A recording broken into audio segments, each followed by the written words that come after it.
Hello friends, आज के इस वीडियो में हम बात करेंगे डेविएशंस क्या होता है, डेविएशंस के टाइप क्या हैं, आखिर डेविएशंस क्यों जरूरी है, फार्मास्यूटिकल्स एपीआई में डेविएशंस का क्या रोल है और डेविएशंस कापा से कैसे जुड़ा हुआ है, यानी डेविएशंस के बाद कापा का क्या रोल रहता है, कापा क्यों ज़रूरी है इसके लिए। तो वन बाय वन हम बात करते हैं। डेविएशंस डेविएशंस का अगर हिंदी मीनिंग देखें हम तो होता है विचलन। अब ये फार्मास्यूटिकल्स एपीआई में क्या मीनिंग निकलता है, तो बात करते हैं डेविएशंस की। तो इसका एक साइंटिफिक डेफिनेशन अगर निकालें तो एसओपी जैसे स्टैंडर्ड ऑपरेटिंग प्रोसीजर रहता है, GMP good manufacturing practices, BMR MPR जो रहते हैं हमारे, ये स्टैंडर्ड गाइडलाइंस हैं एक तरीके से। मैन्युफैक्चरिंग या फार्मास्यूटिकल्स में वर्किंग करने के लिए जो स्टैंडर्ड गाइडलाइंस हैं वो इन सब में दिए गए हैं। तो इन गाइडलाइंस के अकॉर्डिंगली वर्किंग ना होना या इनसे विचलन या अंतर निर्धारित प्रक्रिया जो दी गई हैं, जो स्टैंडर्ड गाइडलाइंस दी गई हैं, उनके अकॉर्डिंगली वर्किंग ना होना या उनसे विचलन होना, उससे आउट ऑफ लिमिट जाके रिजल्ट लाना या उस आउट ऑफ लिमिट में जाके वर्किंग करना, इसे कहते हैं डेविएशंस। अब डेविएशंस के टाइप कौन कौन से हैं, यहाँ से थोड़ा ज़्यादा क्लियर हो जाएगा डेविएशंस के टाइप से। तो डेविएशन के मेजरली या मेनली दो टाइप्स ज़्यादा रहते हैं, दो टाइप से ही देखे जाते हैं। मेजर डेविएशन या क्रिटिकल डेविएशंस रहते हैं और एक रहते हैं माइनर डेविएशंस। जो हमारे मेजर या क्रिटिकल डेविएशंस रहते हैं ये डायरेक्टली प्रोडक्ट की क्वालिटी पर इम्पैक्ट या इफेक्ट डालते हैं और बैच फेल्यूर का कारण भी बन सकते हैं। इनमें जो हमारे मेजर या क्रिटिकल डेविएशंस रहते हैं इनमें मेनली जो आपका टाइम एंड टेम्परेचर जो प्रोडक्ट की क्वालिटी पर हार्मफुल या इम्पैक्ट डालते हैं। टेम्परेचर अगर स्टैंडर्ड टेम्परेचर या स्टैंडर्ड टाइम दिया गया है या नॉर्मल भी दिया गया है, अगर टाइमिंग आपको 30 मिनट्स में कोई रिएक्शंस करना है और आप 50 मिनट्स में उसको ले जा रहे हैं रिएक्शंस को, तो ये कहीं ना कहीं प्रोडक्ट की क्वालिटी पर इम्पैक्ट डालेगा। वहीं अगर टेम्परेचर की बात करें, अगर आपकी स्टैंडर्ड लिमिट्स दी गई हैं 50 से 60 डिग्री, आप 62 या 65 डिग्री तक उसको खींच के ले जा रहे हैं, आपका टेम्परेचर 65 डिग्री सेंटीग्रेड तक चले गया है, तो ये भी एक प्रोडक्ट की क्वालिटी पर भी इम्पैक्ट डालेगा और हमारी बैच फेलियर भी हो सकती है।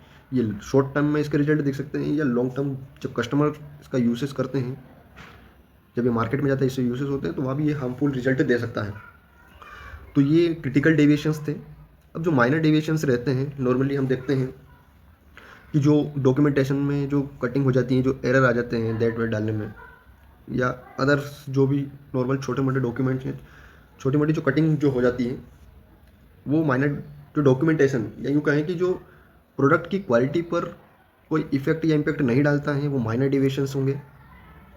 वो जो प्रोडक्ट की क्वालिटी पर हार्मफुल इम्पैक्ट डालते हैं वो क्रिटिकल या मेजर डेविएशंस में आएंगे। अब ये तो मैंने बात कर ली। एक और बात कही जाती है कि आप डॉक्यूमेंट्स में टाइम एंड टेम्परेचर की कटिंग कभी नहीं करना चाहिए। जब आप टाइम और टेम्परेचर में जब कटिंग करते हैं तो क्यूए जब इसको वेरीफाई करता है तो वो यही सोच के करता है कि ज़रूर यहाँ पर टेम्परेचर आउट ऑफ लिमिट गया होगा और इन्हें कटिंग करके इसको सही किया, टाइम आउट ऑफ लिमिट गया होगा, इन्हें उसको बाद में सही किया। तो ये डेविएशंस बाद में ज़्यादा डेंजर ना बने, इसलिए ये गलती आपकी बाद में डेंजर ना बने, इसलिए डेविएशन लेना ज़रूरी है। एट ए टाइम डेविएशन लिया जाता है। अच्छा, एक चीज़ और है कि डेविएशंस क्यों लिया जा रहा है, इसकी क्या आवश्यकता है। तो डेविएशन लेना इसलिए ज़रूरी है कि फ्यूचर मिस्टेक्स ना हो। आज आपने जो गलतियाँ करी वो हमारे, एक तो ये हो गया प्रोडक्ट की क्वालिटी पर कोई इम्पैक्ट ना आए, उसकी क्वालिटी मेंटेन रहे, और फ्यूचर्स में हमसे ये गलतियाँ ना हो उसके लिए हमको डेविएशन लेना पड़ता है। डेविएशन लेना इज़ ए गुड रेगुलेटरी, ये जीएमपीस के पार्ट्स हैं, लेना ज़रूरी है। अगर कुछ गलतियाँ हुई हैं तो डेविएशन लेना कंपलसरी है। रेगुलेटरी जो हमारे यहाँ ऑडिट्स रहती हैं, जब ऑडिटर्स हमसे पूछता है कि आपने क्या सुधार किए, क्या मिस्टेक्स, ऐसा भी है ना कि कोई भी ऐसी फार्मास्यूटिकल कंपनी नहीं होगी जिसमें डेविएशंस नहीं होते हैं। गलतियाँ हर किसी से होती हैं, तो आपने क्या सुधारात्मक कार्य किए, आपने उससे क्या सुधार किए, तो ये ऑडिटर्स को दिखाने के लिए कि हमारे यहाँ ये कुछ मिस्टेक्स हुई थी, उसके लिए हमने ये डेविएशन फॉर्म किए हैं। उसके लिए डेविएशन फॉर्म भरना रहता है, तो हमने ये डेविएशंस फॉर्म किए हैं, इसमें हमने सुधार किया है। तो ये ऑडिटर्स और एक जीएमपी कंप्लाइंस जिसे बोलते हैं, गुड मैन्युफैक्चरिंग जो हमारी प्रैक्टिसेस रहती हैं उसको यथावत बनाने के लिए, उसको यह बोल सकते हैं कि उसको कंप्लाइंस बनाने के लिए हमको डेविएशंस लेना रहता है। तो ये हो गया डेविएशंस क्यों जरूरी है, डेविएशंस का टाइप देख लिए। अच्छा, डेविएशंस जो हो रहे हैं, हमने बोला कि सुधारात्मक कार्य क्या किया, अगर ऑडिटर्स पूछता है तो इसके लिए हम एक जो जिसे बोलते हैं कापा लिया जाता है। इसके लिए कापा क्या है, कापा क्यों लिया जाता है, तो कापा को अगर हम ब्रेक करेंगे तो करेक्टिव एक्शंस और प्रिवेंटिव एक्शंस।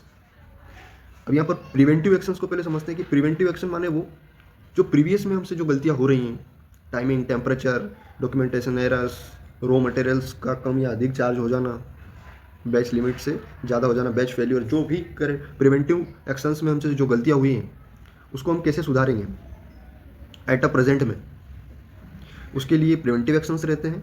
और करेंटिव एक्शंस माने फ्यूचर्स में हमसे ये गलतियाँ ना हो, और फ्यूचर में क्या हम डिफरेंट सुधार करें या क्या हम नया करें ताकि हमसे ये गलतियाँ ना हो। इसके लिए कापा फिर होता है या कापा लेना पड़ता है।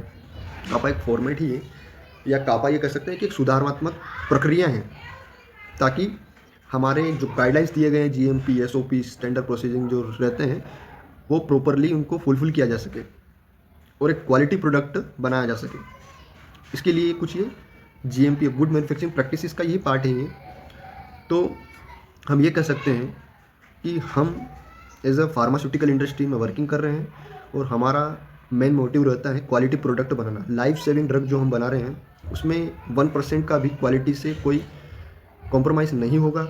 उसके लिए हमको हर गाइडलाइंस का प्रॉपरली फॉलोअप लेना या उनका प्रॉपरली वर्किंग उन पर करना ज़रूरी है, इसलिए डेविएशंस लिए जाते हैं। डेविएशंस लेना एक सुधारात्मक कार्य को दर्शाता है। तो आई होप ये वीडियो आपको समझ में आया होगा। हमने डेविएशंस को समझा, ये टाइप्स क्या होते हैं, इसमें क्यों ज़रूरी है और कापा क्यों लिया जाता है, इन सबको हमने इस वीडियो में समझा है। अगर आपको वीडियो समझ में आया हो तो एक लाइक एंड सब्सक्राइब जरूर करें। धन्यवाद।